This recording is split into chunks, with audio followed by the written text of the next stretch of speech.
Hello, my name is Gavin Beltz, and this is my Week 1 project for media sociology.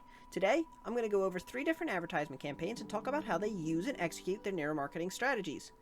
So far in this class, I have learned so many new things about neuromarketing and brain-based techniques. To be honest, I haven't really worked with them before, so everything's new. But the main thing that I took away from this is something I've actually heard before. The brain is separated by 2 sides. The right side, which is the creative side, responsible for stuff like art and imagination, and the left side is the logical side, dealing with numbers and logic. And when it comes to advertisement, it is important that you advertise to both sides, both creatively and logically. If you don't, there can be some issues sometimes. So, here are some of the advertisements that I picked.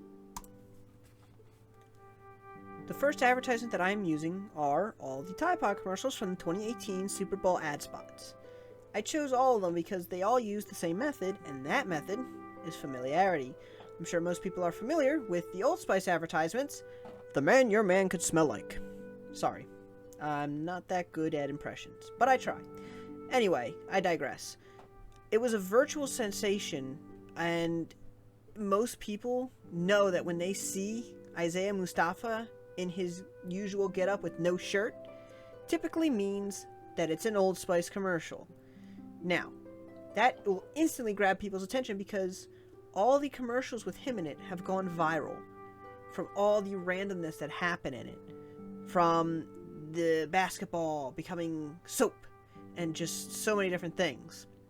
So, when you see that instead of Old Spice coming out of his hands that it's Tide, well, that makes people a little bit confused and they want to know more and they focus and they pay attention. They're like, why is it not Old Spice? And then you find out it's a Tide ad. The next commercial is an oldie but a goodie, and that is the ASPCA commercials. You know the ones. The ones that you see at 2 in the morning on Adult Swim. Those are the best and easiest commercials to use for this assignment, as it clearly taps into the sadness emotion on the right side of the brain, which, like I said earlier, is one of the major keys when advertising. So, from its sad music to its slow, saddening imagery of sad, hurt, and hungry animals like dogs and cats, it looks to make the viewer sad. It makes the viewer want to help the animals and to make a difference. When you see an animal, most people, they want to hug and love it. So when you see a sad animal, you want to make that animal happy, just like it makes you happy. And you get one of 2 reactions.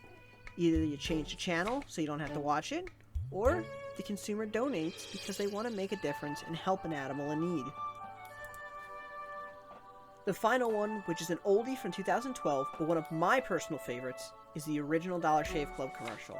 This stood out for a number of ways. One of the biggest hooks for it was its informality. What I mean by that is they didn't start out with how many blades the razors have or anything like that. The way they started out was exactly like this. Are our blades any good? No. Our blades are bleeping great.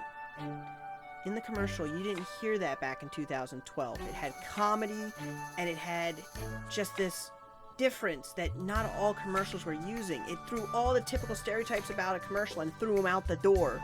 From Alejandra and the man in the bear suit, and the leaf blower, and the tennis when he missed the swing.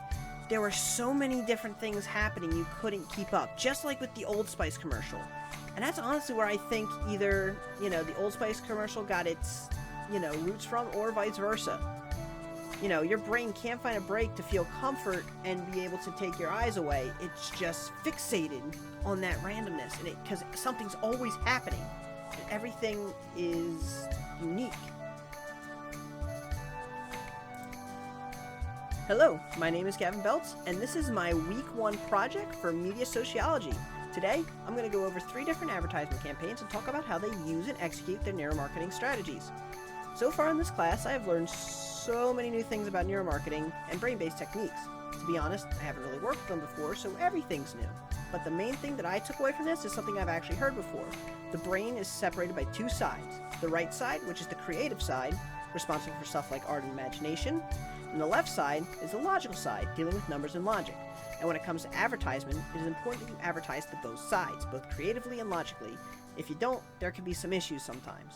So, here are some of the advertisements that I picked.